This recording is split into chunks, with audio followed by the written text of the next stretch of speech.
I haven't. I love it. So, Steve, you said you went to church? Yeah. Where's that at? I go to First Baptist here in Cleveland. They have 2 services or one? Three. 3. 3 in the morning.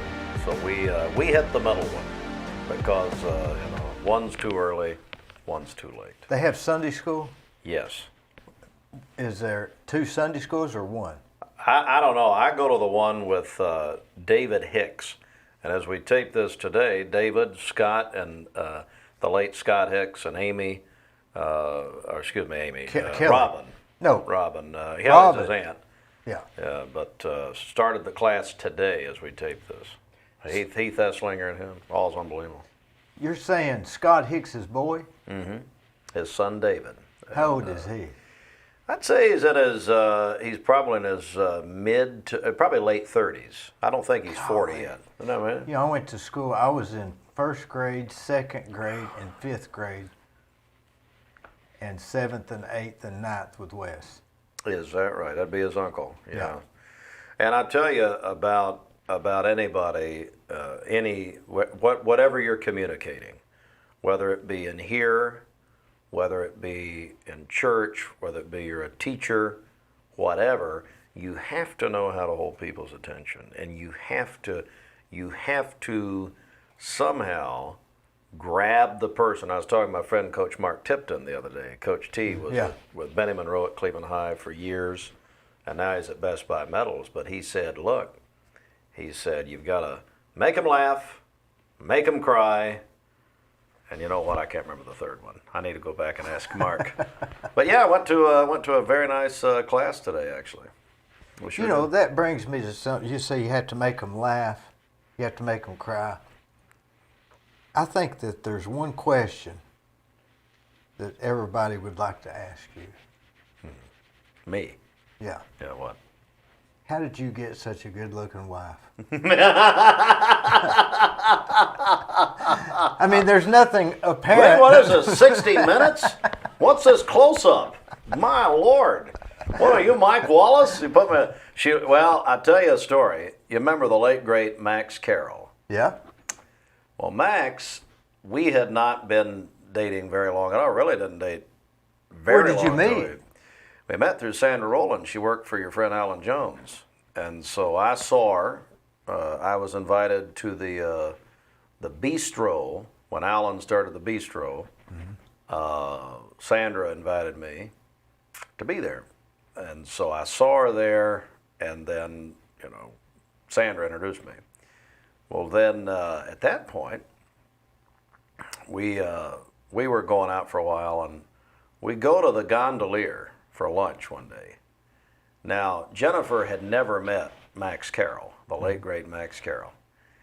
And he walks by, and he sees her, and of course he knows me all my life, and he takes his glasses off, and he puts them on her. Now, she's never met him. And he says, honey, you need these more than I do. Isn't that great? But you still didn't answer the question. Yeah, I mean, it just clicked. I don't know. Who knows, man? Who knows? There are some mysteries we'll never understand. Well, let me ask you this. You Yeah. said you had you took your son to the doctor for ear. Is he a swimmer? It's my daughter. Oh. Yeah. Yeah, she's not a swimmer, but she, gets in the pool in the summertime and gets water lodged in there, and so we had to. How'd they get that out? At this point, it's an antibiotic. Oh, Yeah. They don't just suck it out. It's like an infection. It's an infection. Yeah, it gets infected after a while, and so yeah, I took her by, right in and out, done. But had to go get the antibiotic. Mm-hmm. So, Is the radio station running right now? It's running right now. as we speak. Is there somebody there at the place? Well, I talked to Elon Musk, so he gave me a robot, and the thing sits there, and we call it Bridget, and she's on with me every morning. No, it would run now till Jesus comes, as long as the commands are in there, and yeah, it's running Christian music as we tape this on Sunday. And let's see, the Braves have been on our talk station earlier today. That can be automated. And then our Spanish station runs today. So How do you keep up with all that? After doing what little I do here, I have a whole new respect for your business. It's unbelievably more pitfalls than you could imagine. Well, first of all, Dee, let me say, I respect what you're doing here because, like I told you before we came on the air, I don't know of anybody doing this, not only here in Cleveland, but in this area, to just sit down and have some very important conversations. You're doing a tremendous job, and I don't see any notes. Now, there may be a cue card over my head, or No Gwen notes. may be giving No you notes. something, some AI, I don't know. I thought about this conversation this morning in the shower. I thought, what are we going to talk about? and then it was over. No, I tell you, I got a great team.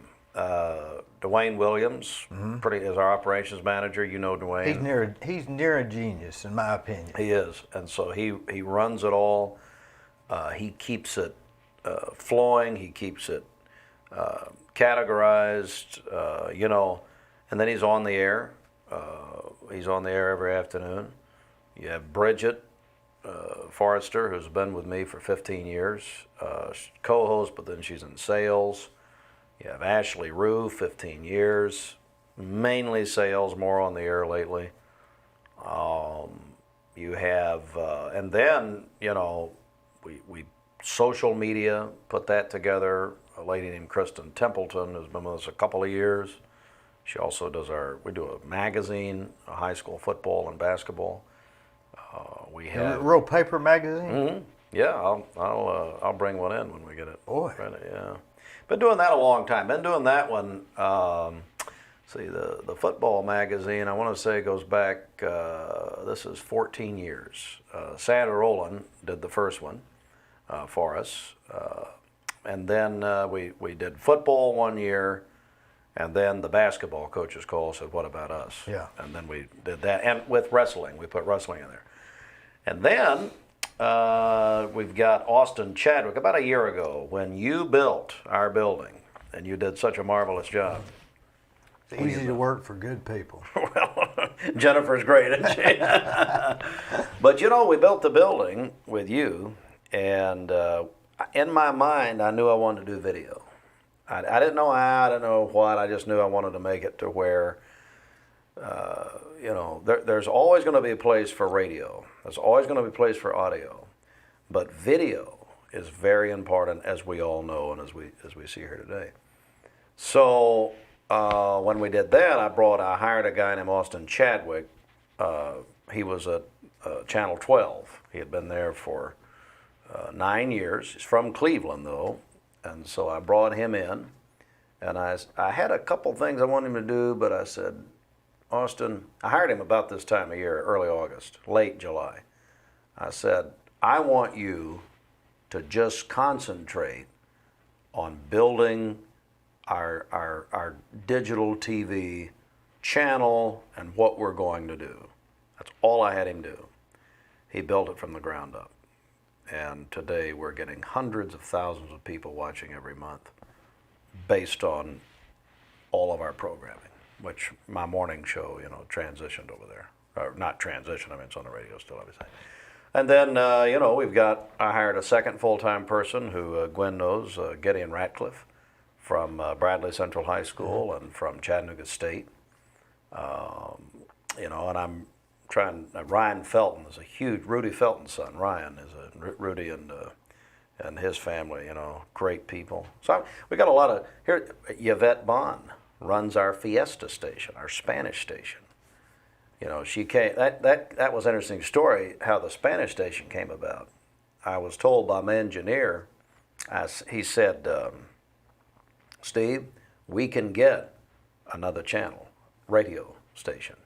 The FCC is going to make them available. This has been a few years ago, and I said, Spanish.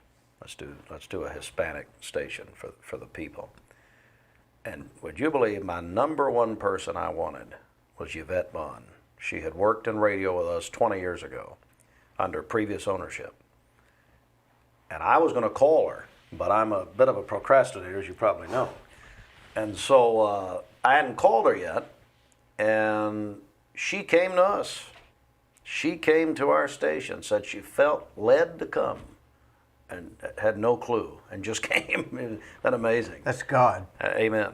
And she came, and she has just done built a great team now. They've been at it for 2 years. She's got her own team? Got her own team. She has, I think it's up to 6 individuals. That work there? That work at Just Fiesta. These people, including some pastors.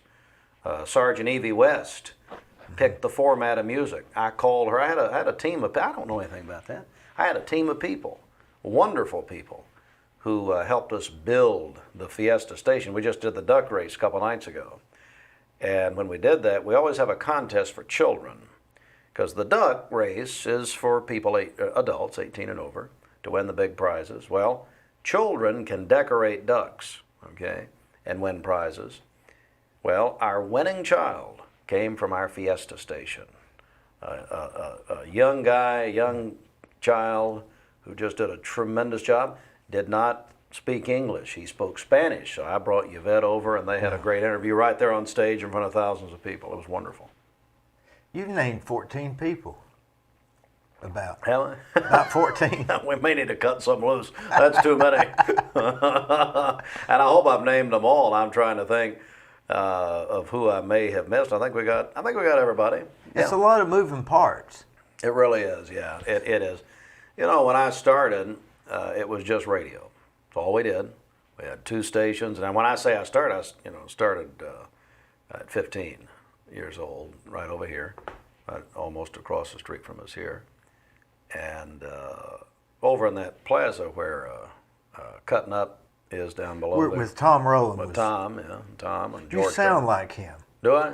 Yeah. I've been around him too long. Is that your natural voice? This is it. This is it. No training, no nothing. That's just it. Mm-hmm. I get that question more than any. Tell me, well, the question I get more than any is... But you have a deep voice, very clear. Mm-hmm. But the question I get more than anything is, what time do you get up? Oh, I was going to ask that. And I think anybody who gets up early, You know what inspires me? What? And you may not realize it, but I'll get up in the morning. I got my list. I got 50 things to do. I can imagine you do. I'm getting ready. Put the car in reverse. I'm thinking, how am I going to get this done? I hit the radio, and you're already talking. And I'm thinking, well, he's busy too. I act busy. I'm not that busy. But Ain't that right, Gwen? I mean, you've got to have these things swirling around in your head. It's got to be a lot harder than people would think. Yeah, I tell you what I've become. We've owned the stations now. We're in the 14th year of ownership, which is unbelievable. Yes, I have read, and our mutual friend Alan Jones and I have talked about this. Successful people get up earlier than they just get up earlier, and I think that. And I'm not saying people who sleep in are not successful. I'm not suggesting it. What I'm suggesting is, for me, I just speak for me personally. I will have ideas very early. I'm a big picture person. I have an idea. Well, like I told you, I had the idea about video. I wanted video. Are you an Aries? I know I'm a Cancer because I was born in July. But I'll have these ideas. I'm a big picture. But I love promotions. I'm not talking about just sales. I'm talking about things we can do that will draw interest. But at the same time, I'm not a details person. Not really. But I have really good people who are. So the question is, okay, yeah, early in the morning, I will get flooded, especially in the morning, with ideas. And I'll have things that I want to work on. Not every morning, but most mornings. Why do you think you think you're not a detailed person? Do you think that? I mean, I get bogged. Well, I can get bogged down in it really fast. So you get like over analyzing the situation. Oh, I'll think it to death. So instead of Absolutely. thinking it to death, you just don't think about I it. just don't think. I just say, here, let's do this. Let's do this, and let's just make it happen. And I think there are two kinds of people. There are doers, and there are just talkers. You know, so I'd like to think I'm a doer. You're obviously a doer. I'd like to think I am. I don't know. You're running like 6 facets of a. That building's almost not big enough for you, isn't it? When you think about all that. We moved in, and During COVID. during COVID, Built it during COVID. built it during COVID. We You were did talking like this. you and your crew, and we moved in. It's 3 times the size, as you know, of the other place that we were in. And I mean, yes, you make a good point. Is that we moved in, and it was like, we're here. I mean, I don't know. You know, we're not over full, but we're full. Do you think that now in the mornings when you have the talk show, what time does that? Who schedules these people for you? I mean, somebody's coming in the morning, right? Yeah, sure. And do you know who it is? Yep, we have a shared calendar. Do you know who's coming the Monday week? Not on the top of my head. I would Are know they if scheduled? Oh yeah. How Yeah. far out do they schedule? If it's a recurring thing, feature, let's say a recurring sponsored feature could be scheduled out from now on. If it's but usually guests are scheduled out a couple weeks ahead of time, sometimes a month, depends. We definitely have guests set for September. Now, see, last Friday morning it was what, Kevin Brooks and Gary Davis, or was that Thursday morning? Thursday morning, yeah. And- That was one where they called and said, "Hey, we need to get on." Did you have to bump somebody? No, I had to add a slot. So when you add that slot, then there's somebody, then you put this thing, it's on the radio, and then you can watch it on Mixed TV later. Online, yeah, sure. Do many people do that? Watch it later? We're running right now. The latest numbers were 250,000 people a month are watching Mixed 50,000 a week. TV. Exactly. Watch what? They go to our website, click Mixed TV. They'll watch the morning show, and then we have other programming. Not specifically anything, just they click on They it. click on it, and they're watching at least, as they say in the business, at least 10 to 15 seconds is the metric. If they watch that long, they're going to watch it. I would think they're interested, and the beauty of it is, they can forward through. They can, if it's Come not back. they come back. We're live too, so we're live. But then, if they don't want to, if they can't sit there, here, let me tell you, the beauty of it is, in radio, you just said it. I get in my car and I hit the radio. That's a lot of people. Now, there's a lot of people still listen at home, but some people watch TV, some people whatever. But when they get in their car, most people punch it. Well, then here's why we did video. The bottom line is, when they get to where they're going, if they are not allowed by their boss to listen to the radio or whatever the situation, maybe they're going to the line at a factory, who knows? Well, okay, they can come back and watch it later at some point if they're interested. Now, if they're interested, depends on the guest, who they're interested in, or if they're interested in the subject. For whatever reason, they may come back. Yeah, I mean, you've got to, exactly. At that point, it's a personal decision. People say, oh, this was too, it's like doing this here. I've heard, the biggest criticism I've heard is that it's too long. But if you're interested in the person and the discussion, it's not long enough. Yeah. If you're interested in that thing. You've If you're talked not about- interested, 5 minutes is too long. Sure. And I'd say that about Jerome Hammond. I thought that went on way too long. I mean, about 30 Man. seconds, I'm done. I think we were still talking and everybody had already left. Me and him get to going so quick. That's what he said. We didn't even announce his name. Well, you look at him, you see him at the post office. I could talk to him for 15 hours and never even go to the bathroom. Well, let's not put that to the test, Dee. I don't think we need to do that. He's so interesting, isn't he? He is. He really is. He's a dear friend. But he thinks he'll tell you he's interesting. But he thinks I don't know if it's out there or if it's Anyway, he's a good thinker. He is. He's a psychologist. Psychologist, So, yeah. he knows what he's doing. He thinks he does. Do you think when people come in, it's almost like, why not video it? It's not like it's $1 million. It's like, why not? Yeah. Here's something that drives me crazy. People say, do you have Sirius Radio? No. And there's a reason why I don't. I don't feel plugged in, if that makes sense. That's it. Yeah. Even though it may be a pre-recorded show Sure. or something, I don't feel plugged in. I walk around, or I'll ask people at the station. I'll say, why would anybody listen to us? I will. I'll say that to the people who work there. I'll say, why do people listen to us? And what we get, and these are our feedback that we get, our numbers that we get now, and we have a lot more numbers now than we ever had because of video. I believe, and our people believe, the reason that they listen to us is for local information, for local things, for, you just said it, you don't really feel that connected or whatever. You know, Sirius XM, I hear from people. Now, there are people right here, that's all they listen to or whatever, that's fine. But I hear from people that if they say, well, if I'm traveling, I can listen to games or whatever. For us locally, though, we are never going to try to be a Chattanooga station. We are never, what I say is, we're Cleveland. Okay, now we have listeners in Chattanooga. We have listeners in Athens.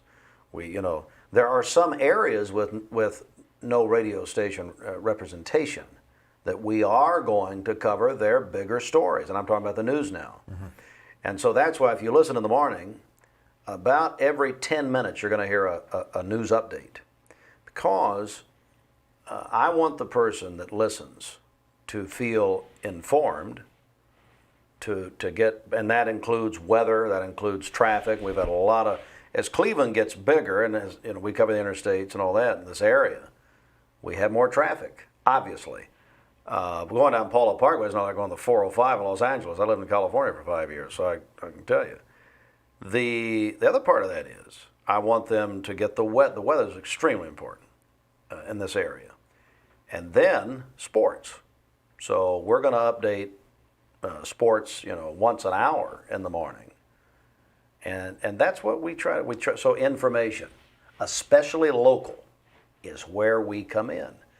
A lot of people will comment, and they'll say a couple of things. They'll say, bad weather, we go to you guys, especially if it's in the daytime or, whenever. We're affiliated. One of the first things I did when we bought the station, I affiliated us with Channel 3. At that time, Paul Barris, up until just a few weeks ago. And that was mainly for the weather. Now, I love the people. David Carroll and Cindy Sexton, I've known them most of my life. They're wonderful people. And so I affiliated us with 3 because of that, because I knew that there were going to be times when we could not be live on the air or whatever. We just wanted their affiliation. And we do that with news. But bad weather, back to 2011, the tornadoes. We had, of course, school closings. School closings, absolutely. Where else would you get that information? There are ways, but I think our deal is this. I am not a niche person. Radio in major markets, even in Chattanooga, in a lot of cases, corporate, they're going to say, okay, I want a man over the age of 50 who's left-handed and loves to garden. I don't know. They want to really I don't believe in that. I want them from 9 to 90. I want them from birth to as old as they want to be. I love the mornings when we'll get a call. This happened Friday. We get a call from a child, a little girl going to Parkview Elementary School. She wanted to talk about the duck race that night. And then, buddy, we got a call from a woman in her 80s. Listen, I love that. I love that. The Apostle Paul said, I've become all things to all people, that I may win one. and I believe in that. So you think that you're more of the fringe areas and local? I believe we are. You know, we've got a great signal in Athens. Now, my friend Randy Slager owns great radio stations in Athens. His dad hired me at WCLE, Jim, the late Jim Slager. So they've got a great station up there, WJSQ. But we actually reach Tullamore City comfortably. Polk County? Oh yeah, and Etowah? Yep. Meigs, Ray. Cohutta? Oh yeah, Cohutta, sure. Ask Donna Davis down there at Red Clay Resort. She'll tell you. She can hear us down in Cohutta. Oh yeah. Boy, that's a nice place, isn't it? I tell you, my children love it. They love it. That is if you haven't been there on a Sunday or a Saturday, Yep. it's a whole nother world out there, isn't it? It's tons of people. And happy. Tons of people. Everybody's happy. They're happy. Well, how could you not be happy? They're blasting the music. Yep, right there. That's wonderful. And you know, it used to be called Farmer's Pond. Remember when we was growing up? Yep. But that's it right. was the same. Same deal. Has she owned it the whole time? I don't think so. I'm not exactly sure when she took over. I'm but not it's sure either. yeah. I just remember going there when I was younger, and it was always Farmer's Pond. Yep, that's right. But when they changed the name to Red Clay Resort, that was a good thing. I think that's when she took over. Her and Lamar. Yeah, I believe. I so. think maybe she's related to him. Yeah. Oh, is that right? I didn't think know. so. I think so. I wasn't sure. Because they have the travel agency too. Oh yeah, Outland Travel, sure. Do you think that people are going to eventually go completely to Sirius Radio, or Sirius Radio is going to lose its luster? If it weren't for a man by the name of John Malone, Sirius would have gone out of business. He gave him a $400 million loan, basically, and took over. Liberty Media bailed him out. Sirius, to me, is not a big competitor of ours. It may be in other cities. Sirius XM, while they obviously have millions of listeners, their subscriber base continues to erode, and really their subscribers, millions of them are those free subscribers who, For a month. They get a year in some vehicles, but they do not. When it comes time to pay, they won't. But then all of a sudden, okay, fine, you don't have to pay. Well, why would you pay so much a month when you can just turn on the radio? I don't understand. Or play YouTube while you're driving. That's the same Sure. thing, isn't it? It's pretty much the same thing, yeah. I would say it's that word niche. So there's niche. There's a lot of niche programming nowadays, lots of niche programming, and so now people can pretty much make up their own media diet. Look at television, how television changed. We're coming off the lowest rated, least watched Olympics in history of the Summer Games for a number. They say it's down 49%. And there's a number of reasons. One of those is that NBC has launched this streaming product called Peacock, which has been very slow to catch on. I mean, they've got 40 million subscribers, but many of those are free. 2/3 of those are free. And so but kind of to take a 100,000-foot look at it, it is, people can customize their own media diet. And so, Sirius XM, you asked me the question, do I think it'll ever overtake? No, I don't.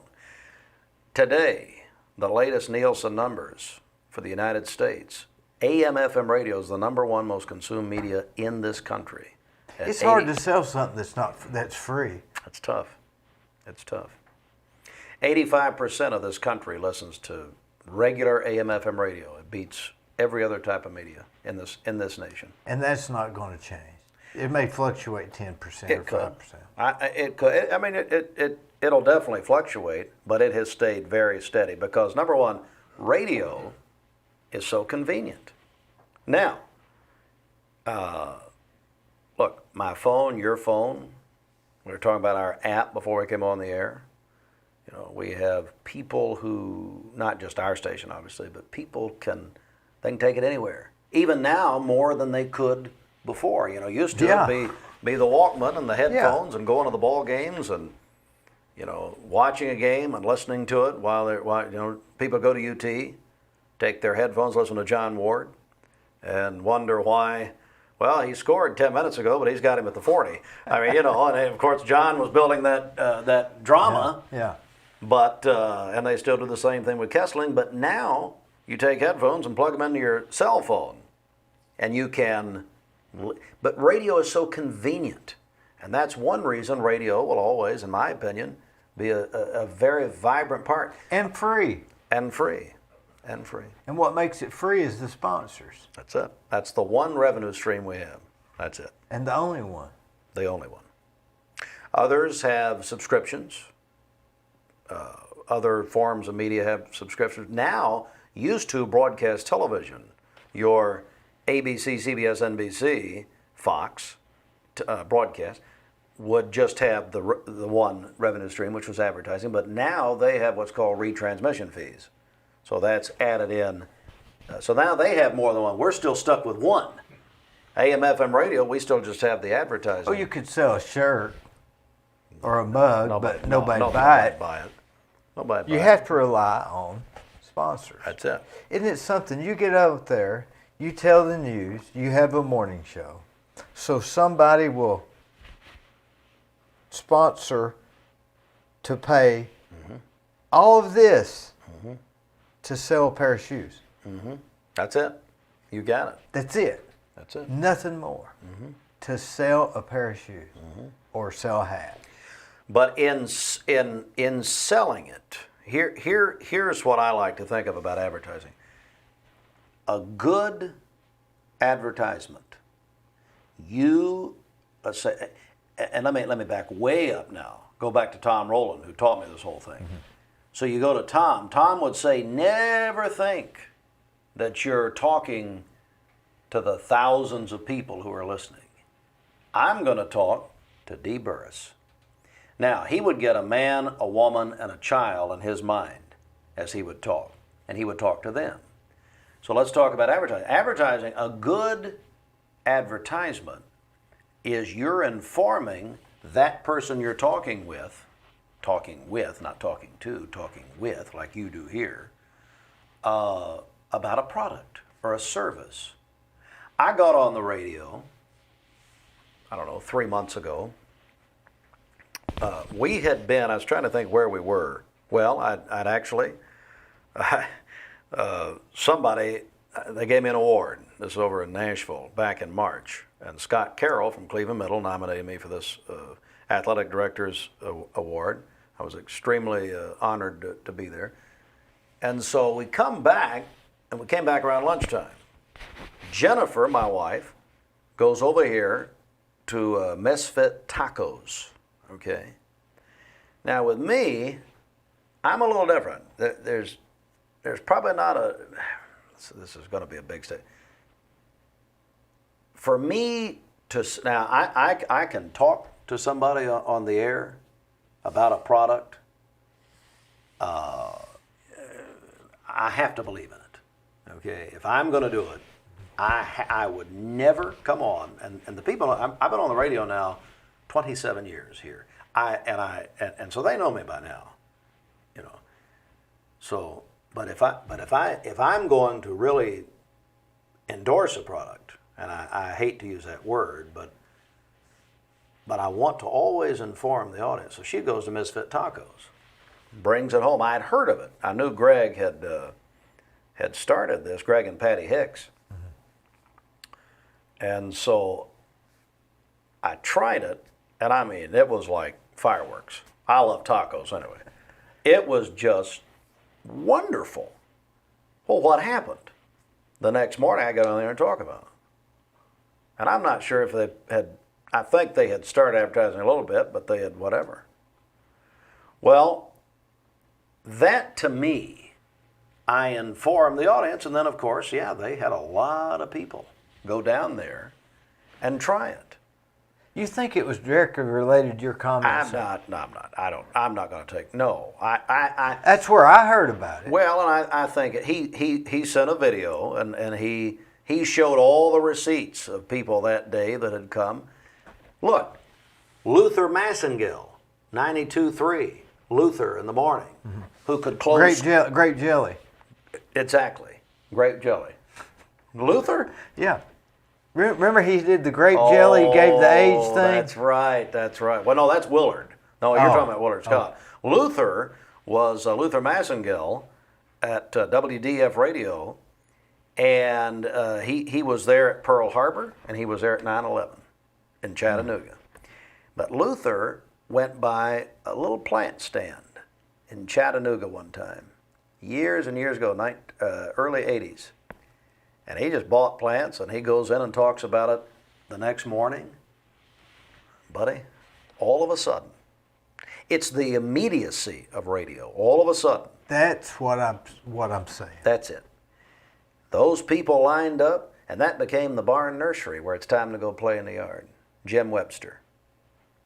Yes, sir. So that the taco experience is a small example of, and it's not obviously not just me, but when you talk about advertising, I like to go on and approach an advertisement and say, okay, I want to tell you about something. I want to tell you about a product. I want to tell you about a service. I want to tell you about and it's not just, commercials. It is also to come on and say, I want to tell you about Habitat for Humanity. I want to tell you about the Caring Place. I want to tell you, I want to tell you about that church that's having a vacation Bible school or whatever they're doing. And that's really why we're there. At age 15, what made you want to do this? I've always wanted to. I used to interview my dog, my best guest. But what was the roots of all of this? Well, you go back, and the roots was my grandfather, Brother Littlefield, and I heard you mention him. Yeah. I've heard you mention him a few times Yeah, on this podcast. And I'll get emotional. He just comes up. Yeah. I can get emotional talking about my papaw. Yeah. And that's where it started. He. But how did he connect to radio? He was on the radio since 1945. Oh.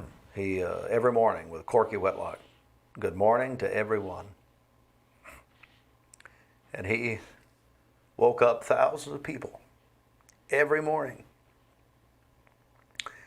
And he would do it. He would do a little devotion. And I knew I was going to do this when I came over here, and I hate to do it. But he would do a little devotion every morning, 6 days a week, on WBAC, the first station in Cleveland. And Corky would have his show, and at 5 to 6 or 10 to 6, he'd come on. And for generations of Bradley Countyans, he woke this city up. He and Corky did, before 6 in the morning. What a testament. And he would do it in so that's what got me started. He would put me on. And one time, I saw you interview Dale Hughes, Dale R. Yeah. And I was about, 6 or 7 years old. And it was Bradley Cleveland week, and so football. And so there was a couple of guys that came to our church, Faith Memorial, and I looked up to them, Stephen and Travis Culpepper, and I admired them. I looked up to them, and they went to Bradley, and I saw Papaw's on there. Yes, Steve Jr., do you have anything to say to the people? It was on the radio, and I said, yes, Papaw. I hope Bradley beats their butts on Friday night. This is, on a gospel broadcast. Yeah. And as Dale Hughes would say, now let's go to Psalm 91. One of those deals. What did you interview the dog about? Now back then I would say I was either Oral Roberts or Lawrence Welk. Those were What was the dog's name? Solomon. Solomon, the wisest dog in the world. He was my golden retriever. I was probably 3 or 4 years old. Yellow dog? No, he was actually a true golden retriever. And so I'd take a stick out in the backyard and talk to him. How old were you? I was probably, about 4, maybe 4. See, I built houses then. Did you really? Oh, yeah, I built houses. Really? I'd take 2x4s, and I'd built houses, and I've had one with a shower in it, and I took a water hose, and I put over the top. And Yeah. I think something gets in your heart. And I believe the Lord does. I believe God gives everyone a calling that, and gives them the tools and the talents and the interest and the gifts to do it with. Have you ever noticed that as you get older, everything looked like chaos. And you say, how in the world did I do it? And then you get a little older and you look back and say, oh man, that was exactly scheduled out. That's right. That's it. That was exact. That's it. That was, I couldn't have scheduled it any better. That's it.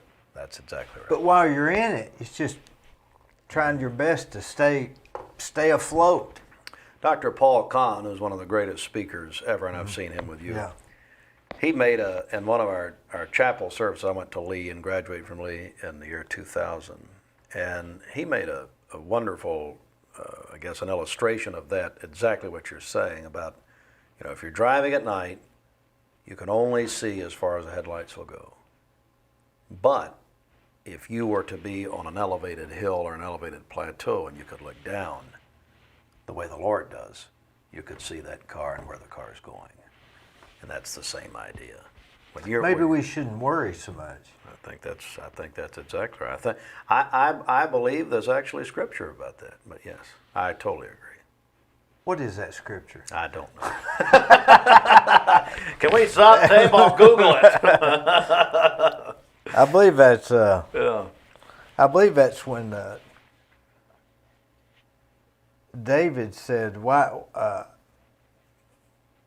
do you seek so much wisdom? Wisdom causes something. In other words, don't worry about it. Just don't worry about it. Just don't worry about it. It's going to work out. Do you back to this? Your grandfather being an influence. Yes, sir.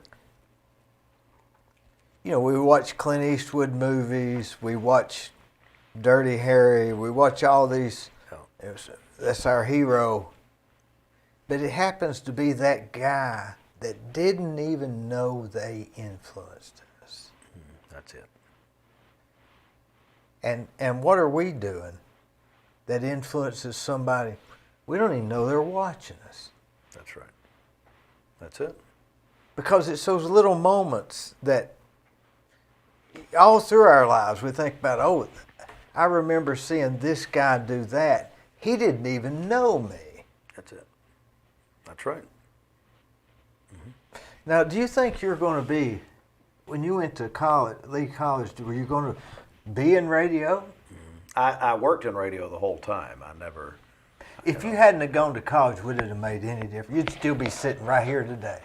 I don't know. I think especially in modern times, yes, you do need a college degree. I really, well, let me carefully say that. I think for broadcasting, yes. Especially if you're going out for jobs and you're going to do things. I think you need your bachelor's degree. Yeah. Do you need more than someone asked me the other day? They said, well, someone going into broadcasting, and they're about to finish up in college, and they said, do you think I should go to graduate school? I said, well, here's my take on that. I said, what do you want to do in broadcasting? And they said, well, I want to be on the air, radio, television, whatever. I said, well, I would not go to graduate school for that. I said, I would. If you want to teach it, yes, go to graduate school. But if you want to do it, it's the experience. It's the experience that matters. That's what potential employers are looking for in the world of broadcasting. And now, oh my goodness, let me tell you, there are so many channels. There are so many opportunities that there are people that they have to have people filling these channels. Dr. Mary Dukes at Lee University, one of my professors, which by the way, her and John would make great interviews.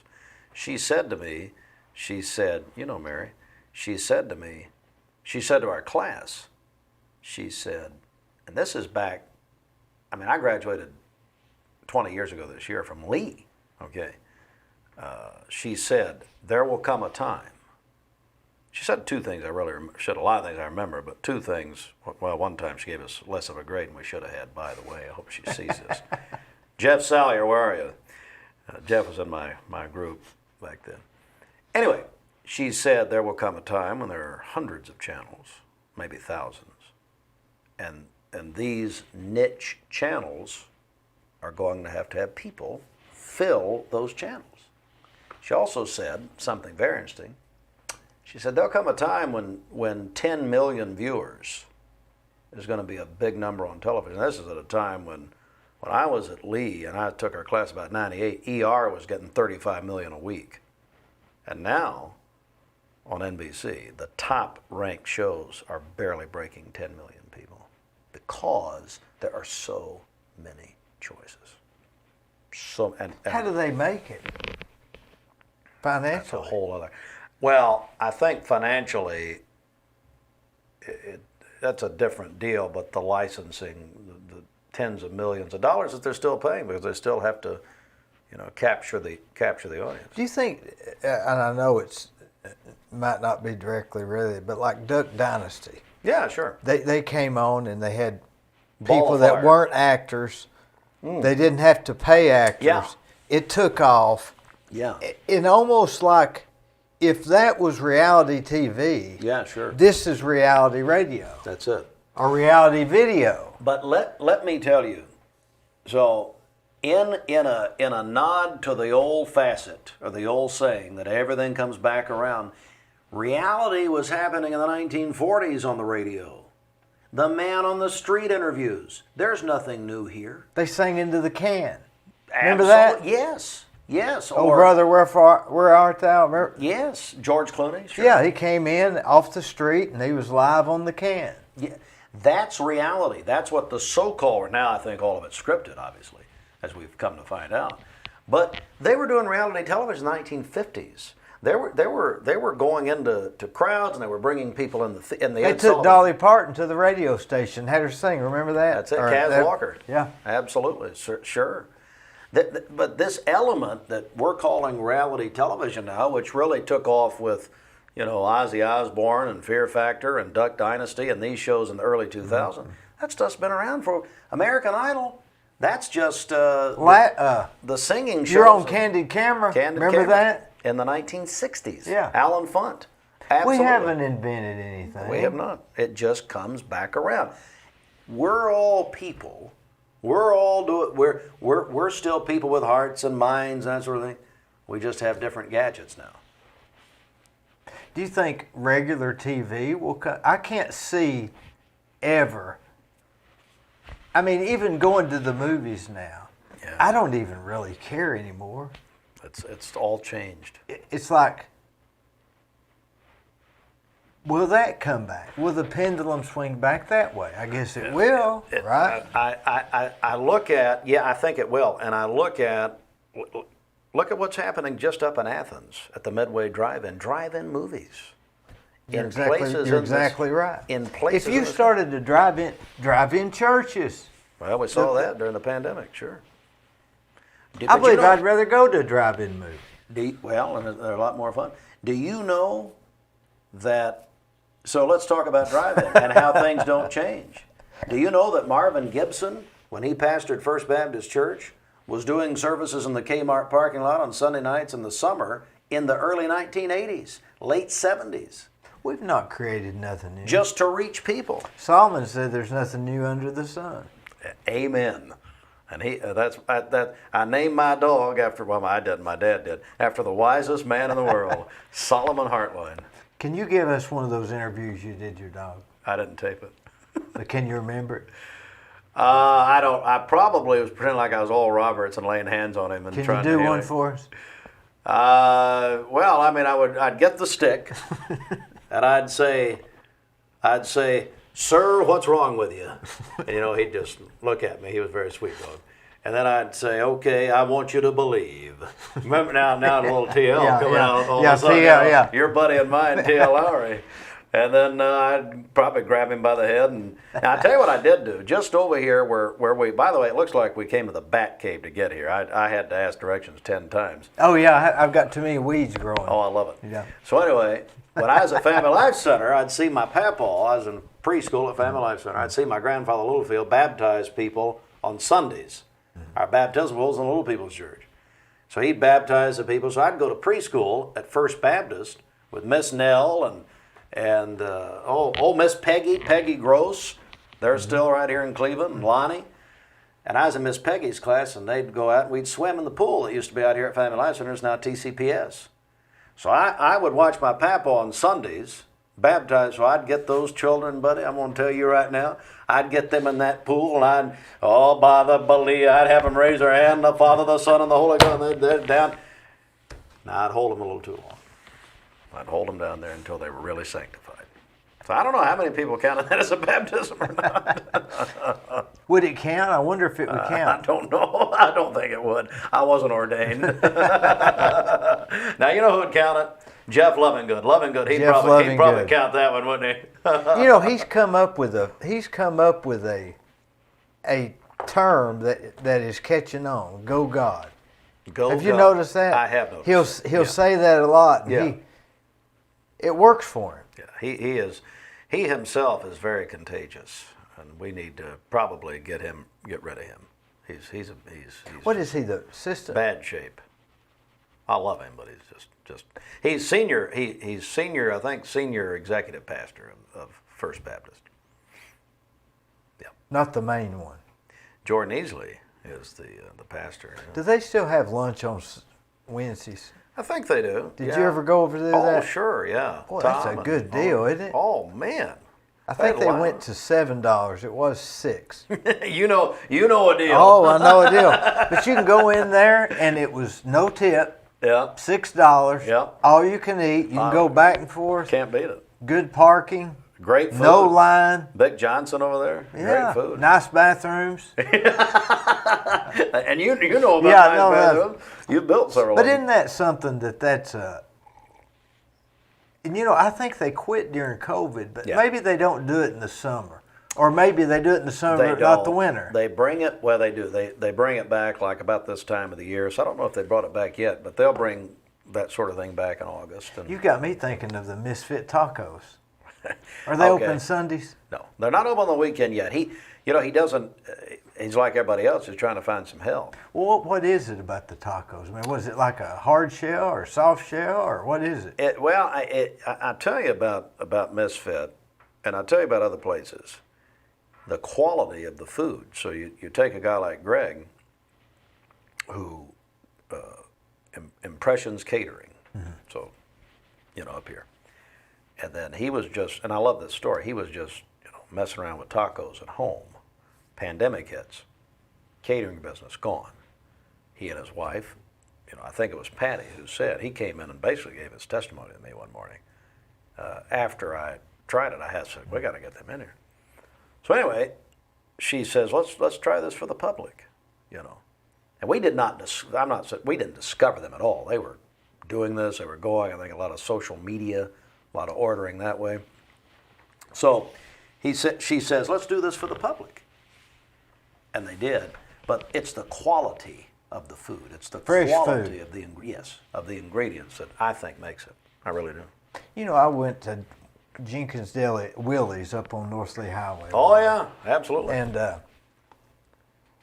Willie, the daddy. Oh sure, I call him the daddy. Willie Jenkins. He had come in from somewhere. He didn't know I was watching him, and he had a box of tomatoes. And he walks behind the counter, and he looks at every tomato. Mm. It's like he looked at them when he bought them, mm-hmm. and then he looked at them before he took them to the back. And I thought, he cares. This is his thing. Mm-hmm. Of course, I think now they're closed, aren't they? That I don't know. I'm not sure. But I tell you, Dee, especially in the restaurant world here in Cleveland, there are some wonderful, wonderful stories of these local places that are so good that you and I, you've mentioned Jenkins, of course Willie's, and then of course Jenkins over here, that going down the years that are just, every bit a part of this fabric of this town. It almost doesn't matter if it's good. It's like going to your mother's and eating, and it's not that good today, but you'd still rather eat there. Exactly. You'd still rather be that way because of the people. I mean, you go down to Mono's. Yeah. Before I get in, it's Mr. Burris, Mr. Burris. Isn't he wonderful? Yeah. I was talking about him earlier today. Unless he's hollering at the people in the back. That could happen. Golly. But see, here's the conversation. I said, now Mono's has mellowed quite a bit. He's gotten older. Yeah. He's not like he was. And he doesn't have Dino I know. to cheer him on. I know. I know. But that's a good example of it. And they say that the next wave of our business is that these stores, that if it can be shipped, then they won't have a storefront because there's no need, and that all of these pockets are going to become restaurants.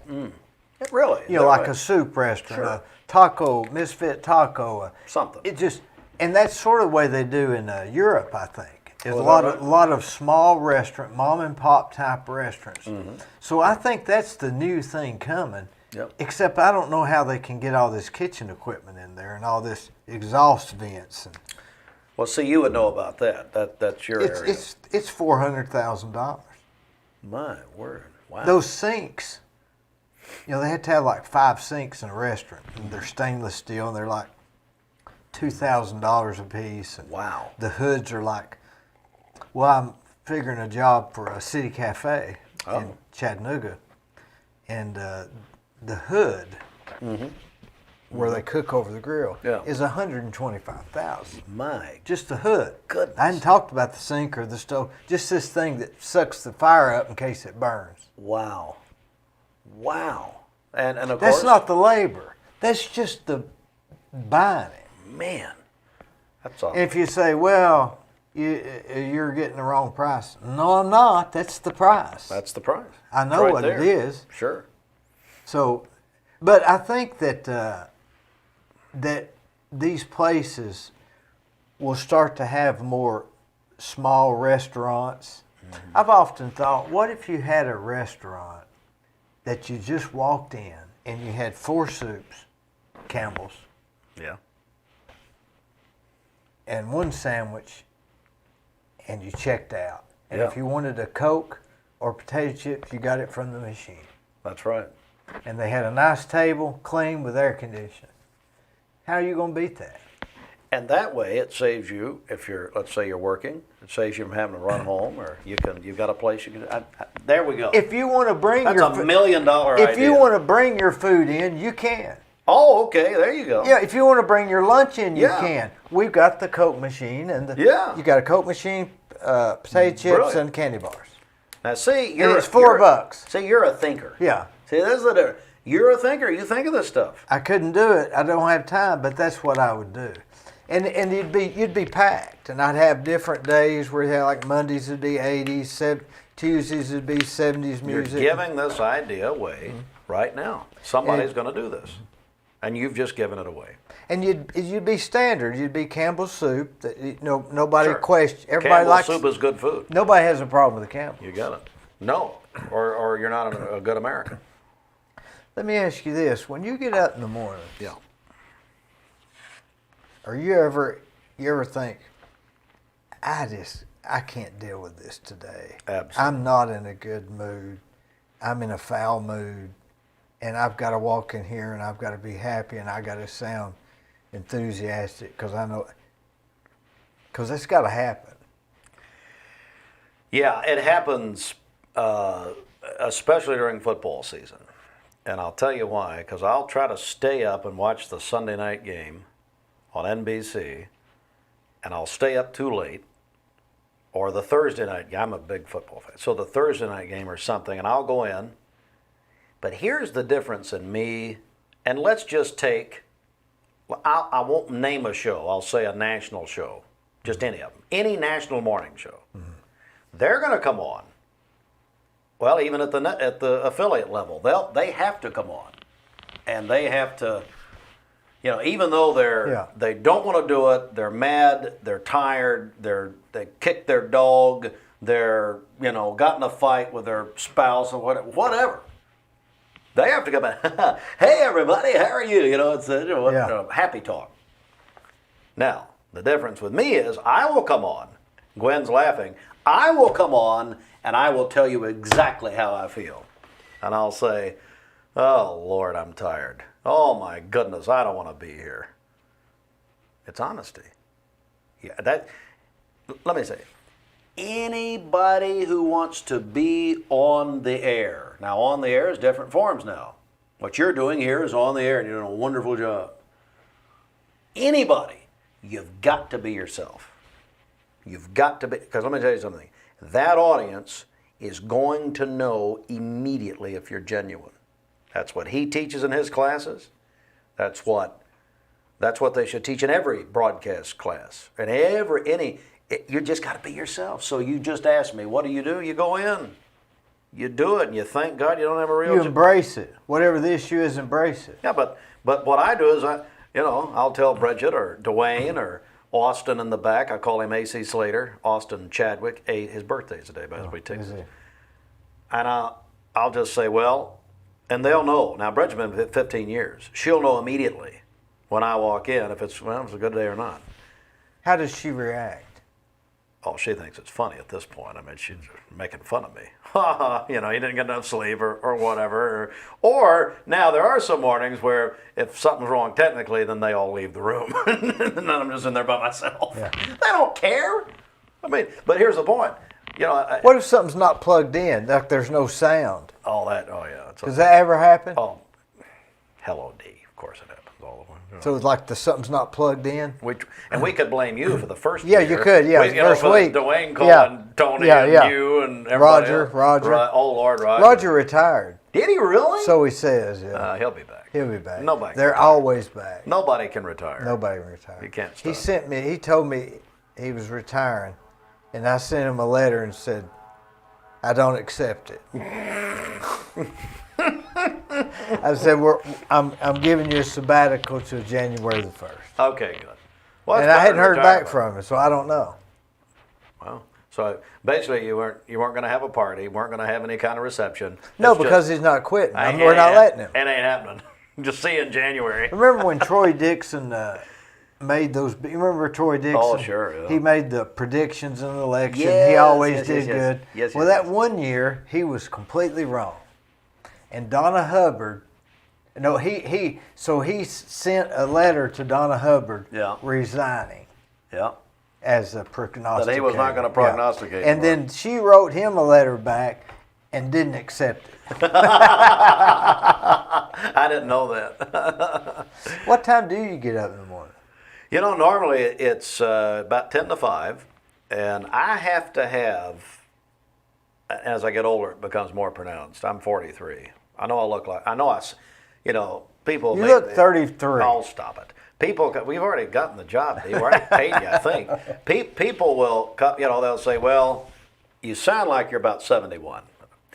I get up about 10 to 5, but the older I get, the more important it is for me to have about an hour to myself at home. Now, when I say that, as I hit the floor, literally, I am starting to prepare for the morning show the sports, the news, what's happened overnight, all that. Give me the preparation. What time's the alarm go off? 4:50. You set the alarm? Yeah, on the phone. What comes on? 4:50. It's just one of those iPhone noises. I don't know. Like some kind of a ring. Yeah. What if you don't wake up? I have backups for backups. What's that?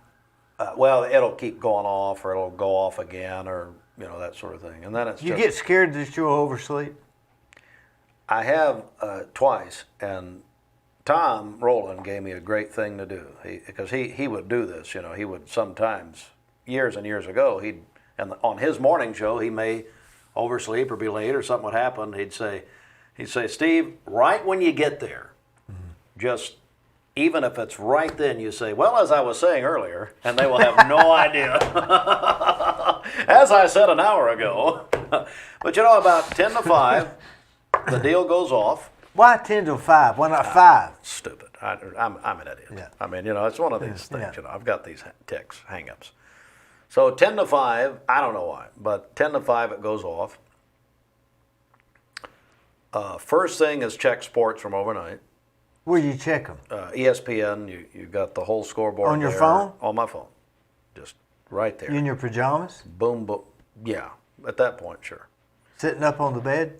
No, I go to my back porch about 9 months out of the year. What if it's real cold? Well, I'm inside. Then I go to a den. And you open up CNN, ESPN Sports? Go to ESPN on my phone, check all the scores, and then we start. You write them down? No, I put them. What I do is I email those to our staff. So I put the sports together myself, and I email that to Dwayne, Austin, and Kristen. At 5 o'clock or 5:20? Yeah, whenever I'm probably around 5. 5, depends on what time of the year it is. 5:15? Yeah, all at least by 5:15 they get it. Yeah. If it's football season, there's more. You don't turn on the radio to see what's on, right? Because you are the radio. Yeah, well, and one way to say it, yeah. So you email that to them, and then what happens? And then we start checking the news headlines. Who's we? Me. So I start checking to see, good example. This is Sunday as we tape this. Okay. Any day of the week, except Saturday, because we don't have a show on Sunday. So Sunday through Friday or Thursday, really. I will work on the show really throughout the day. Now, if something's real breaking or real pressing, we'll get it on the air immediately. But if it's something for the next day, be it a sports story, be it a news story, whatever, we start building that show. So after sports, and I start checking the headlines from. Really, we're more concerned with local and area, local and regional. So, you could get up in the morning and something's happened overnight. That happens quite a bit. Whereas maybe it's a crash that kills someone. Yeah. Maybe it's sadly, maybe a murder. Maybe something like that has happened since we all went to sleep or whatever. So we scan that. I scan that. Go to, several different sources for that. And then, when that's done, I do something called show prep. So a lot of times, whereas you would say, well, Steve, I'm sure that you just thought of all this stuff to say. Well, sometimes, but about 90% of the time, we subscribe to a couple of different services that have things that radio stations all over the country may want to include in their broadcast. And so those come to our email about 3 in the morning because, obviously some of the major market stations start at 5 a.m. We start at 6. And so that's the other part of getting ready for the show. If something comes to me or I get an idea, I'll note it, mark it in my phone, and then we may or may not use it the next day. Depends on how I feel. I do a lot. I would have a hard time, that's preparation, but I would have a hard time explaining to another human being how I do it and what I do. Kind of like you may have a hard time when you're building something. It'd be hard to explain what I'm doing tonight after everybody leaves. I do so much by feeling when I'm in there in the morning, and I may play a song because of the way the show's going, or what I'm talking about, a specific song, or I may hit a spot here, a commercial, or I may do a weather here just because of the way it's going. There's a flow, there's a rhythm. I call it a rhythm. I call it a rhythm. And here's a good example. Earlier, just literally today, this morning, we got a call, or not a call, it was I got an email from Senator Marsha Blackburn's office. She wants to come on in the morning and talk about this infrastructure deal that they could have a vote on by tomorrow or Tuesday.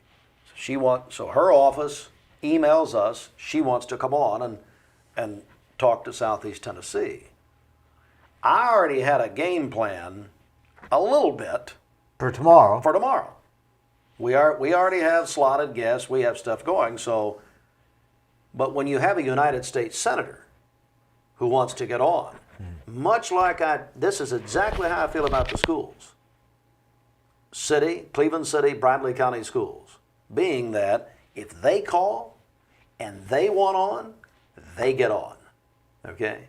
Because I believe that's a whole other topic, but so you're talking about preparing for a show, you're talking about building a show. That's one of my functions. One of my functions is, somebody said, my mother asked me, Lois Ann Taylor, she said, do you run your own board? Meaning that soundboard. I said yes, because She said, why don't you get somebody to come in and help you? I couldn't explain it because I do so much by feeling. It's, you know what I mean. It's a rhythm. It's a rhythm. And so, and then I can, so let's say Senator Blackburn calls. Well, yeah, she's going to get on. You asked me about scheduling guests. Yeah. There are some guests that we scheduled a week ago or 2 weeks ago. Will you have to have her on the minute she comes on, or Yes. we just have to have... That is one. So you have to say, hey, so-and-so, stand in the lobby 10 more minutes? That has happened, and I hate that. I hate to make people wait. But Do you give them coffee? Oh, yeah. Oh, yeah, buddy. Because of you, Yeah. we have a nice conference area now. That's what that's for. Yeah. It's almost a green room. It is. It's the Eller and Owens green room, quite frankly. Yeah. But let's say Is that the table, Eller and Owens? yeah, the furniture place. Yeah. But there's you just asked me a good question there about, there are some of the national guests. It is to the minute, because what is she doing? She's probably calling other stations, and I know she's going to be on, I think she's going to be on Fox News in the morning.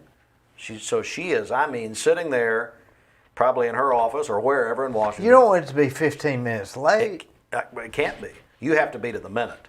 They call you to the minute, and you have 10 minutes or whatever. At the end of the day, it's your damn show. Right? I think that was a show at one point.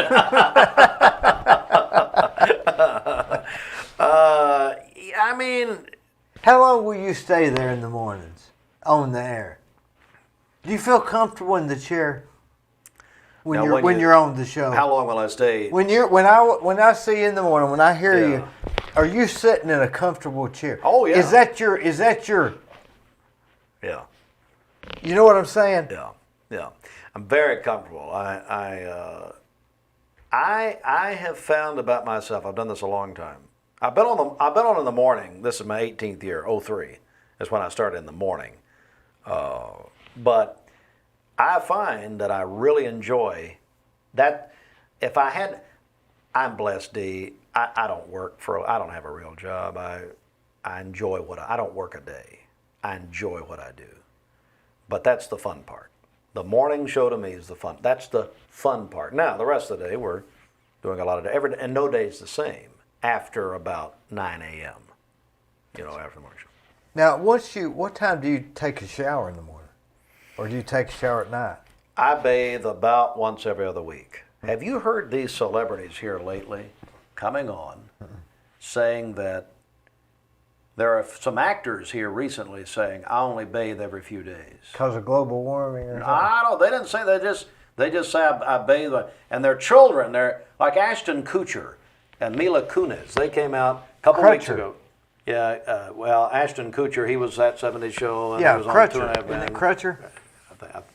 Gwen. Which is it, Gwen? It's Kutcher. Crutcher or Crutcher? Yeah, It's both. He ain't gonna argue with it. I guarantee I know who wins this argument. Listen, and these people are saying, well, we bathe the children just when they smell bad. And then you got Dwayne "The Rock" Johnson came out just yesterday and said, let me say this, I take about 3 showers a day. I get in the shower at about, at that point, about 10 to 6. Because you've done all the stuff. It takes me about a good hour. And I've done some Bible study. Your friend and mine, Joe Moore, Medical Center Pharmacy. Mm-hmm.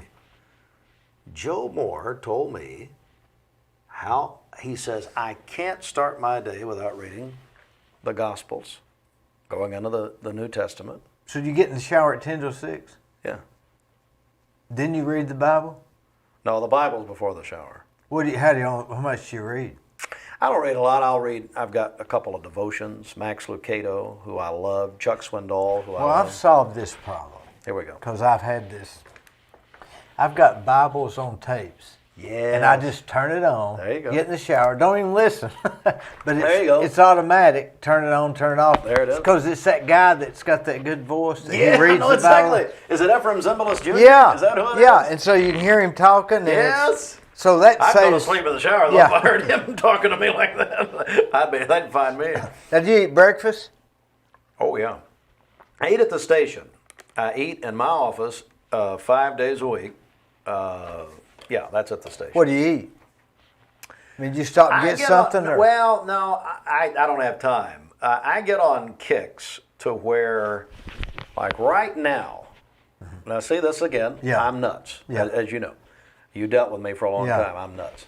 So right now I'm on a Pop-Tart kick. I'm on a chocolate Pop-Tart. I like the flavors. I'm a flavor guy, like we were talking about Misfit or whatever.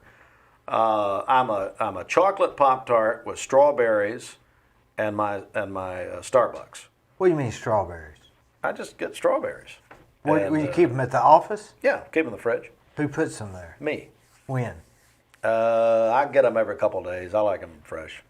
You just go to the store and buy them? Yeah, sure. And then there are times when I'll get a bagel. I like a bagel, and I'll eat a bagel with the strawberries this time of year. Now, later on in the year, I may. Now, sometimes I come What by do you there do? and there's donuts. Yeah, I don't partake. No. But, so who brings the donuts? That's you know what? Here's what happens. Here's the difference in our location now to where we were. We were up on the hill behind Up and down. Pastor Griffith, Yeah. Bill Griffith. He used to call it Hughes Mountain. Dale R. Hughes. Hughes Mountain. Okay, we were up there in Dr. Don Robinson. We were in his basement. We moved out of our parents' basement because of you, Yeah. as Ashley and Bridget Yeah. have said. Nowadays, we're just down the road here, Mouse Creek Road, and people will stop by, and they'll bring us stuff. Ken Bolin over at Garden Plaza, he likes to he'll bring stuff. Now, why do people bring stuff? Well, they think we're going to talk about them, and guess what? Probably will.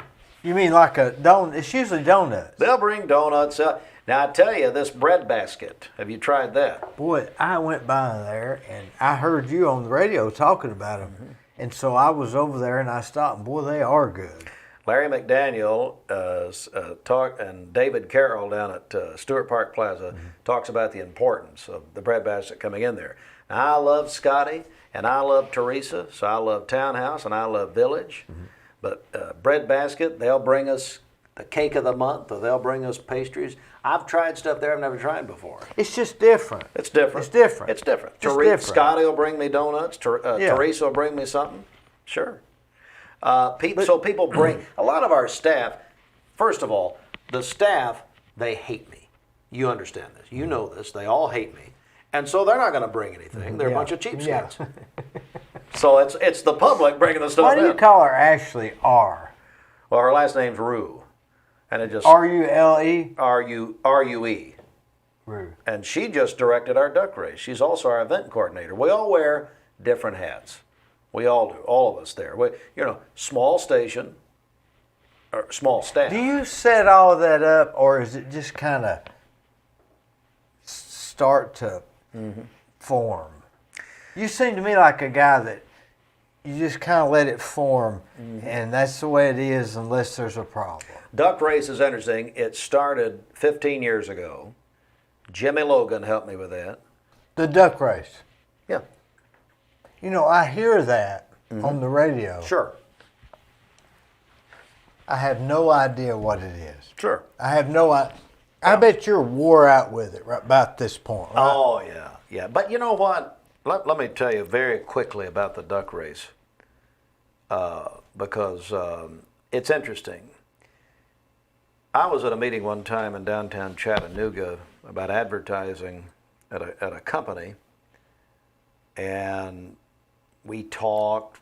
This has been years ago. We talked for probably about 5 years ago. We talked for a few minutes, and they said, "Oh, the duck race station." Yeah, the duck race station.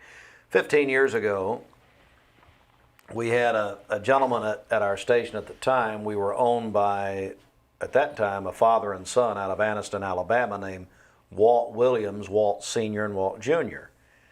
Wonderful men, wonderful people. They still have stations in Alabama.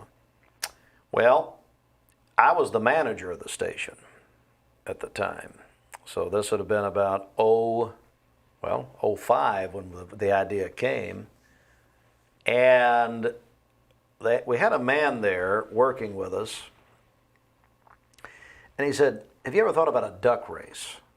I had heard of the Knoxville duck race, and Tom Rowland did a duck race at one time. He did it on the Tennessee River, and the Coast Guard came out and shut him down. Ask him that sometime. That was a good story. But Knoxville is for the boys and girls clubs up there, and they have tens of thousands of ducks in the river. And I saw a duck race the other day in Chicago. Are they real live ducks? Rubber ducks. Oh, rubber. And we get that question every year, usually from people who are new or they maybe new to the station or whatever, and they say, hey, they live ducks. Of course, I'm a smart aleck, so I say yes. Of course they are. And we just get them in and drown them and all that. And then PETA comes in. Well, how do they race them? Well, we dump them in Mouse Creek, and they just float down. Now, last Friday night, it was pretty slow. I mean, the creek wasn't moving. So let's see. You buy a duck. You don't buy them; they're free. Get a duck. It's just a station promotion. Mm-hmm. So you go by and get your duck at Don Ledford Automotive Center. Is it a little yellow duck, Mm-hmm. So everybody's is the same size? To scale. That's how do you know it's your duck? They put a number on it, and then you take it home with you. All right, and then you have to bring it to the race. All right, how do they all put them in the same water at the same time? What we do is we get usually in 4 or 5 big barrels, and so we, I guess they. So it's random itself. That's random, totally, and they just dump them at the same time. So they have like something heavy on that makes them float, or it makes the bottom come up, the top come up, or something. I mean, they're just your average, typical bathtub rubber duck, and they just float down Mouse Creek, and then. And you buy a duck? No, they're free. So we give those away, as you've heard. Hey, call in, that sort of thing. Yeah, get your ducks by Friday morning. By Friday morning. Yeah. And then they float down. And it would be very hard to take the first duck across. We're not the Kentucky Derby with photo finish. So what we do is we take the first 40 across the line, pull those out, and draw for prizes that way. And that's it. So what do people donate for what? Well, we have, this year we had a pre-owned GMC Yukon Denali from Don Ledford. So they donated that as a prize. That's a big prize. A big prize at a time when people are having trouble finding vehicles. They gave one away. We had a Jekyll Island vacation, so 2 nights in Jekyll Island, plus passes to all kinds of stuff down there. And then we utilize our relationships with the Titans. So we had Titans Texans tickets, Dollywood, Lake Winnie, Six Flags, on and on, Soaky Mountain Water Park. And what does this money go towards? Well, there's no money involved. There's no money involved whatsoever. It's a promotion. It's just I tell you what it is. And Jimmy Logan said this to me several times. And that is, after 15 years, the duck race really is simply, and especially this year, about just getting together. About just coming together, there's Mayfield ice cream. This year we had food trucks for the first time. Shut down half of Raider Drive in front of Cleveland High. Put food trucks out there. This year was special. We did it in August. We normally do it in June. First time we ever did it in August. Had the biggest crowd we ever had. And we have live music. It's fun. It's fun. It's fun. We had lots of attractions for children to do. Great. I was thinking that it was for some kind of a charity. It's not. It's really not. It's just a get together. It'd be like it's like the block party. It's like the block party, or it's like I would say that. Now the Apple Festival is for charity, but it's an event. Now after 9 o'clock, when you finish the morning show, what's your day look like? It's different every day. It could be I go attend a meeting. Maybe I go to represent the station, maybe at some kind of community. Chamber of Commerce, whatever. I'm on the chamber board. I would have you ask Mike Griffin to come in, the chamber CEO. However, we would want you to live through it. And he is so boring. I play tennis with Mike usually a couple of times a week that you just couldn't make. He would be the worst guest you've ever had. He would shut this down. I had lunch with him Thursday in Jerome Hammond. Where'd you have lunch at? We went to Cafe Roma. Cafe Ron. Our buddy Shannon over there. Can you get into the gardeners anymore? Last report, we could not. I love Gardener's Market. My buddy Joe Stamper, he's at Gardener's every day for lunch, or was. Last I've heard, I don't think. Joe got there at 11 o'clock, didn't he? Yep. Gets that wrap. With lettuce. The lettuce wrap. Yeah, lettuce wrap. The lettuce wrap. But I believe that they are still closed. I think they're still closed to the public. Yeah. Because of COVID? Yep, that's it. Because of COVID. You could sit, I think they've got tables. I love Gardener's Market. Yeah. You could have tables and chairs out there, but they've chosen to remain closed. But you ask what I do, and then I'll go out and maybe cover something or something of that nature, represent the station. Yeah. So you're through pretty much for the day, other than going to meetings? Yeah, and that's really, when I say the morning show's the fun part. Yeah. It is. The rest of the day is fun too. It's just extremely unpredictable as to what may be happening. And there's a lot of interior. We'll have our meetings internally at the station to plan different things for events or for coverage or. How do you set those meetings up? Well, you tell them we're going to have a meeting in the conference room at 10 o'clock or whatever, Yeah. And they usually. The day before? I try to give them a few days' notice. Now, sometimes, I hate meetings, but sometimes it may be, I'm in the hallway with Dwayne or Bridget or Ashley or Austin or whoever, and we'll have an idea, and, all of a sudden you find yourself doing something you didn't know you were going to do. Do you look at yourself as WKRP in Cincinnati? Did you ever watch that show? Johnny Fever. Yeah, Johnny Fever. Venus Flytrap. Yeah. Les Nessman. Les Nessman. Who's the guy that had the hair? Andy. Andy. Would that be Andy, the sales manager? He was the station manager. The station. The guy, and I can't think of his name right off, the man who played Herb on television. Yeah. He died. The real Is that man right? died just recently. Yeah. He was a salesman, I think. No, he was the owner. He was the owner's. Gordon Jump was the Gordon Jump. Yeah, and he came to Cleveland. I didn't know that. He played the Maytag repairman for a while, and he came to Cleveland. Now wait just a minute. Gordon Jump was the guy that was the station manager, right? The bald-headed man. He that's his real name, was Gordon Jump. I don't. Mr. Carlson.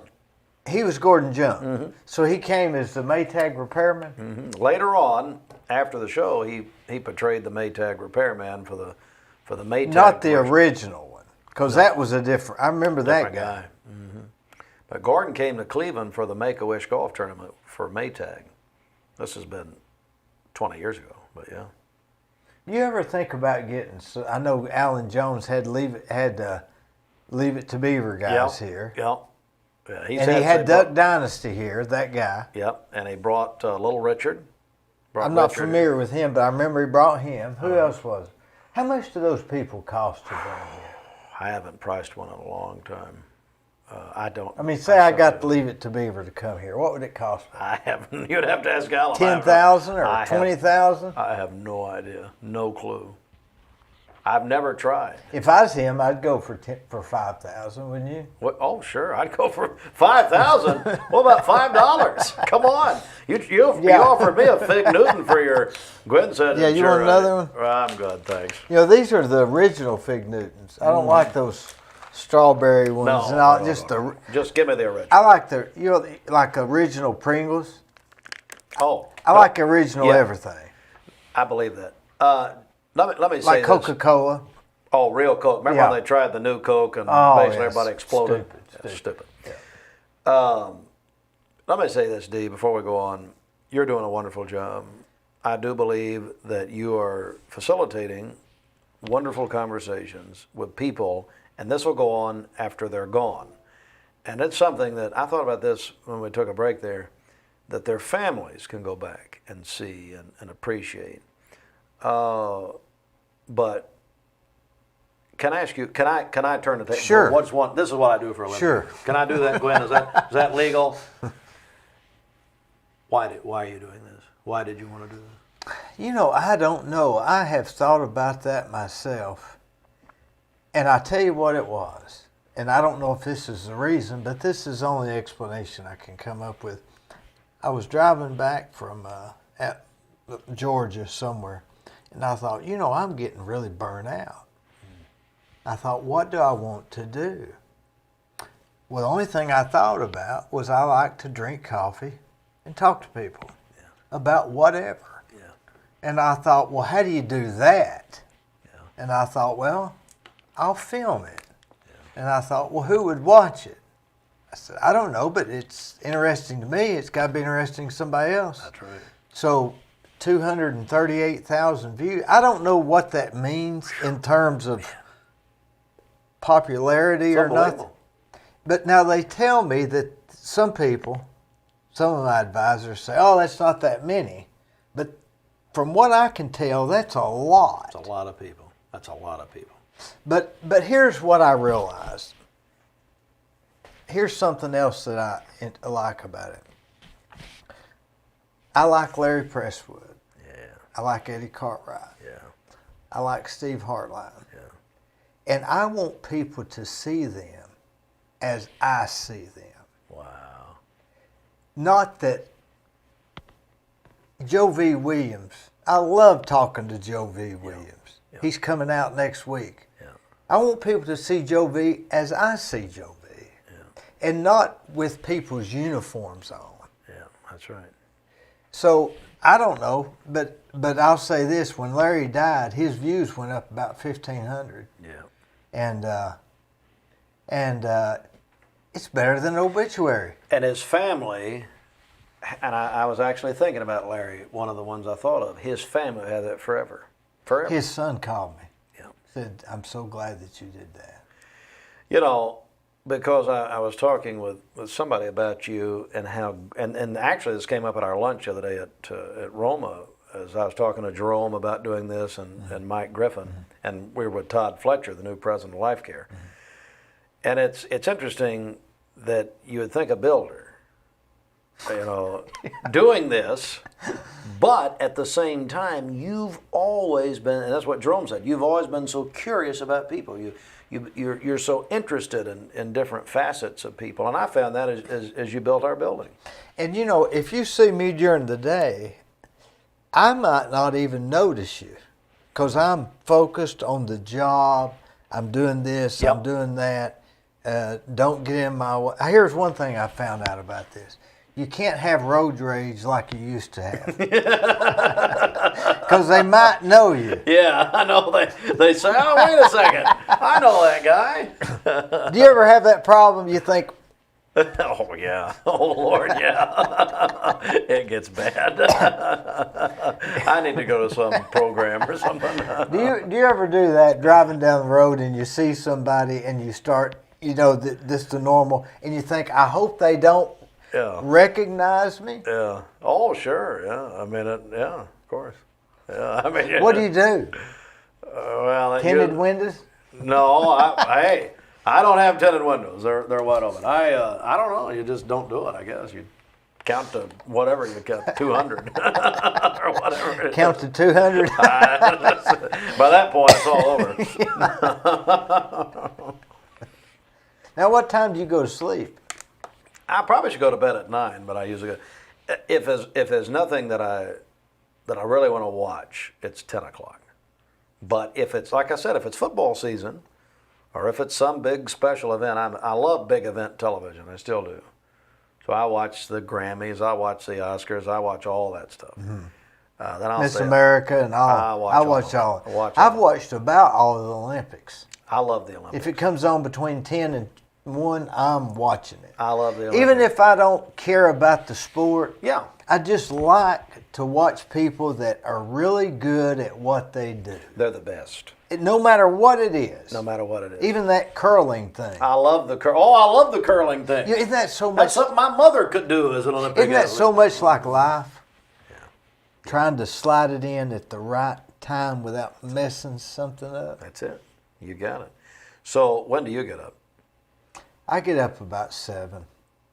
I don't set any alarms. You don't really. Just let it happen. I did that so long that I do not set any alarms, and I do not set any appointments before 10. So Smart. there's no reason. Now I'll get up and I'll get going and I'm out of the house. Yeah. But I don't want to have to. Yeah. There's nothing better than getting up in the morning. You got your plan. It's going to be a good day. You know who you're eating lunch with. Yep. You got this planned. You're going to be over there. Yep. You get a cup of coffee, Starbucks coffee or Amen. whatever. You're listening to WCLE. Yep. The sun's coming out. You're going to ride your bicycle later this afternoon after 5. Yep. How's it get any better? Doesn't get any better than that. Let me tell you a quick story, and I don't normally talk a lot about myself. I'll two quick things. We had a situation just in the last week as we taped this, and this is about you. And we're over in Nashville, and we're doing an anniversary trip. And then the station received a couple of awards from the Tennessee Radio Hall of Fame. And that was because of Tom and Sandra Rowland and the Empty Stocking Fund and Brenda Lawson and Stan. Tom and Sandra started the Empty Stocking Fund with Bobby Taylor in 1970. And so asking people to give money for children at Christmas, it's the best thing we do all year. $150,000 last year in the middle of a pandemic.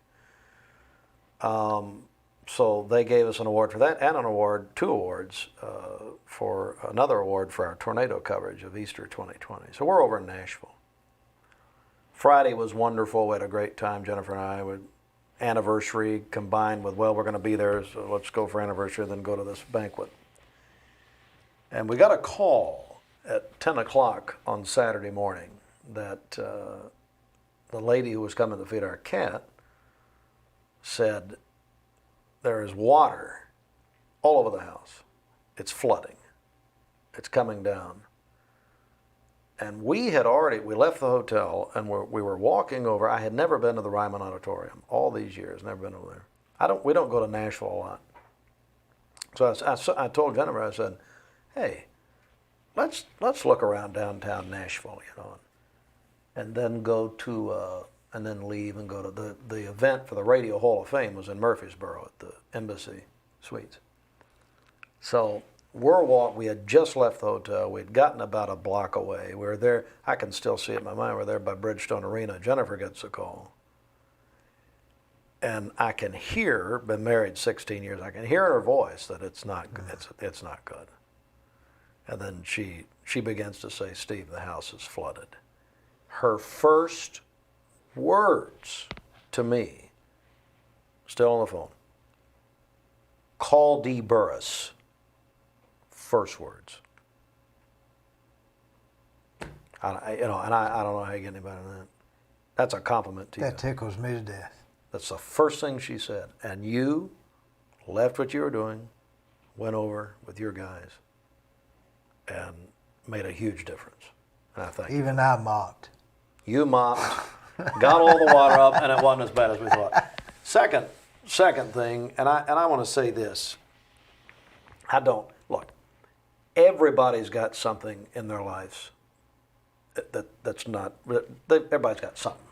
I said that to somebody yesterday in a phone conference. Everybody's got something. They don't want to hear me get on the radio and complain, but I did. I got COVID back last November and had to miss the Empty Stocking Fund the first time in 25 years. Now, here's the good part, is that they raised a record amount without me.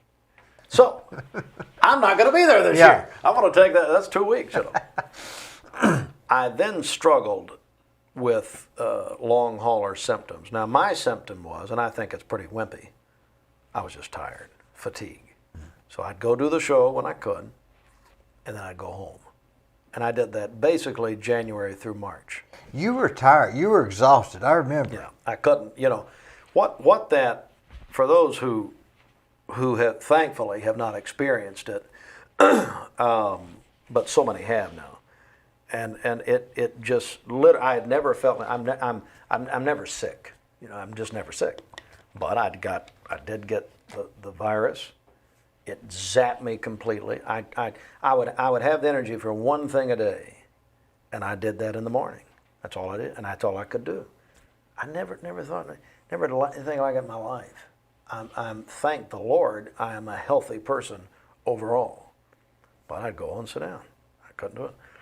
And through that, I really became grateful for my health, for little things, little things, for being able to go out and play ball with Holden, or feel like taking Reagan somewhere, my daughter. And I didn't talk about that a lot on the air. Because like I said, everybody's got something going on, and they don't want to hear you. Yeah. They don't want to hear that. There were several in the media in this area that wanted me to come and do a story about it. And I said, I don't want to do it. Now, I have been very, very outspoken. Me, personally, this is me. Get vaccinated. Get this thing behind us. It's time to stop messing around. And I think people are getting that message. I got vaccinated. It was no problem. First day it was available, I was there, and I'd do it again. Did you get the Moderna? No, I got Pfizer. I just kind of potluck over at First Baptist with the health department. Yeah. But I guess my point is, I am more grateful today than I've ever been for just life. I wasn't like Mayor Brooks, who nearly died. I wasn't. But I was completely incapacitated. I could not have done anything if I wanted to. You knew it wasn't a scam, right? It's not a scam. I can tell you right now, it's not a scam. I mean, now, and I think there's way too much evidence and people that we actually know. Somebody said, well, you know what? It was Mayor Davis when they came in last week, sounding the alarm, he and Kevin Brooks, Mayor Brooks, about, guys, it's getting serious again here. But he said, you never hear somebody say, do you know someone who's had COVID? And of course you do. Sure. Of course we do. I hope they don't do another lockdown, but maybe they will. I don't see that. I don't see how they could, really. I don't. I don't think it's going to be as bad this time with people getting vaccinated. So, you give it another 6 months, there'll be a lot of more people vaccinated. Well, and now look, this is nothing against anyone who has decided not to. Thank God for free choice. But some people, there was a lady who I've known all my life, who said, you know what, I was waiting on time. I was waiting on more to see how it went. Yeah. And then she went and got it. And that's, hey, whatever. That's whatever reasonable. I wants to do. Yeah. But I can see that. But I would say to that, again, I push a button and talk I mean, what do? I talk on a microphone. Big deal. But I do know that these are trillion-dollar publicly traded companies. Talking about Pfizer, Moderna, Johnson & Johnson. If anything goes wrong, that's a big issue. So I don't think they're going to mess around. Well, here's the way I look at it. If getting the vaccine has some kind of adverse effect, if the vaccine was man-made, then they know at least how they made it. Yeah. They'll know how to reverse it. These are smart people. The COVID, they don't really know. No. So I'll take my chances with what they made, and at least they know how they made it. Does that make sense? It makes a lot of sense. It makes a lot of sense. Absolutely. And these are smart people. The Lord uses doctors, uses scientists, uses all of that. Sometimes we forget, some people forget that, hey, the Lord created all of it, every bit of it. Are you going to retire as a radio man, or are you going to sell out, or what's the plan? Or are they going to carry you out in a pine box? You mean today? I don't know. I haven't thought about it. Well, let me say quickly, I don't have any plans of, as you call it, selling out or stopping or anything. I don't know. I really enjoy what I do. You have become our connection. Does that make sense? Tell me about that. I don't know what you mean. You're the connection. You're where we get the news. Well, in some ways, yeah. I mean, we are the only ones Our friends at Cleveland Daily Banner do a tremendous job covering the news here, but from a broadcast standpoint, on a minute-by-minute basis, yeah. For better or worse, it's us, and sometimes it's worse. But You're all we got. Yeah, I know, man. I had the lady call, and she says, "Steve," this is on the air. She says, "Steve, we just love your station." I said, "Well, thank you very much." She says, "Our radio's been stuck for quite a while." And she was dead serious. I said, "Well, hey, just as long as you consider us." Yeah, I love it. Do you like helping some of these nonprofit organizations? I think that's why we're there. I think that we are there to do good. I believe we're a front for ministry. I believe there are so many businesses, not just radio, that are just there. We are there to serve the public. And so when a nonprofit comes to us, let's take Corinne Freeman, the Caring Place. They just had a tremendously successful fundraiser. Christmas in July, my friend Karen Mills, who's still, she's a comedian now, but she hit that game winner in '76 at Bradley Central High School for the Barretts. But, they all come to us, and I love it. I love it.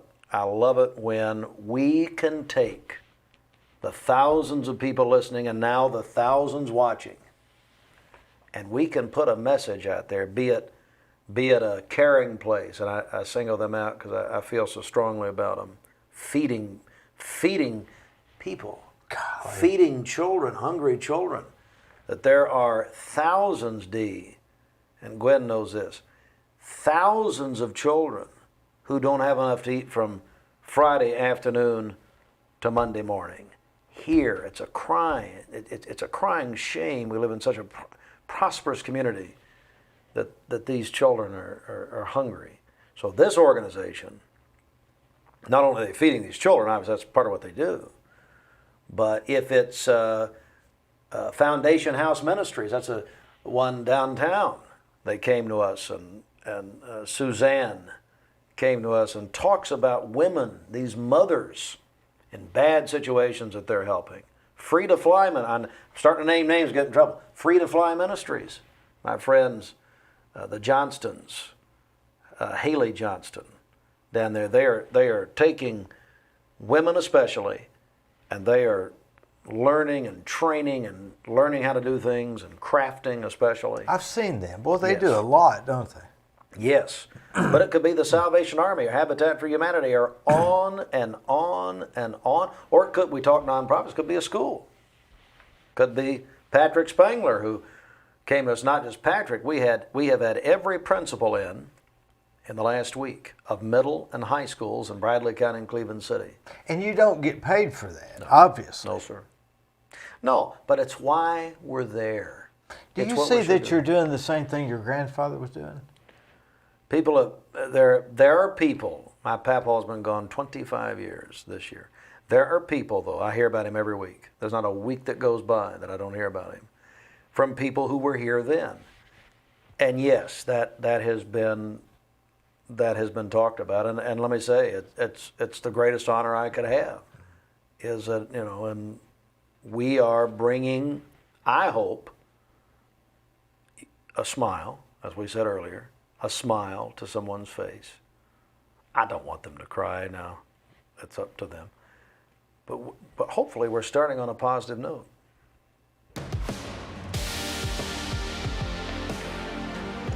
God bless you. Thank you.